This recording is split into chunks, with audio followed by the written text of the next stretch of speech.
Bloomberg, the Kremlin is concerned about the possibility the United States might further expand sanctions on Russia, presidential spokesman Dmitry Peskov said. We don't want to be in a situation where our bilateral relations, which are already in a rather pitiful state, could face even bigger and possibly unbearable risks and dangers, Peskov told a conference call Monday, December 25. We have concerns about sanctions, but we don't know what they will be, since it's all still discussions that aren't based on any official information. Since the limits were first imposed in 2014, the Kremlin has sought to play down their impact, rarely admitting worry about new ones.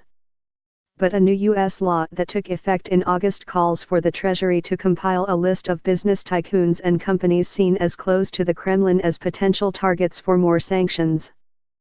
The law also calls for a report on the possible impact of imposing restrictions on the purchase of Russian government debt by U.S. investors.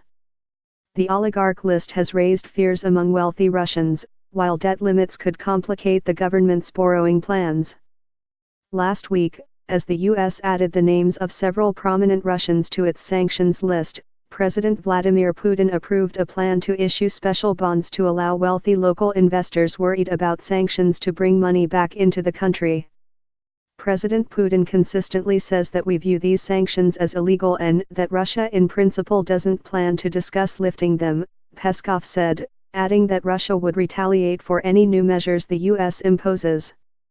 His comments came after Foreign Minister Sergei Lavrov blamed the deep freeze in relations with the U.S. on the Russophobic hysteria that has afflicted the Washington political establishment.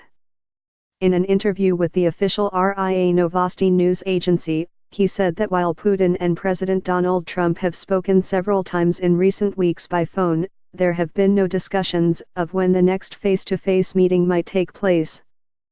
I don't think the term Iron Curtain is applicable to Russian-American relations at present, he said.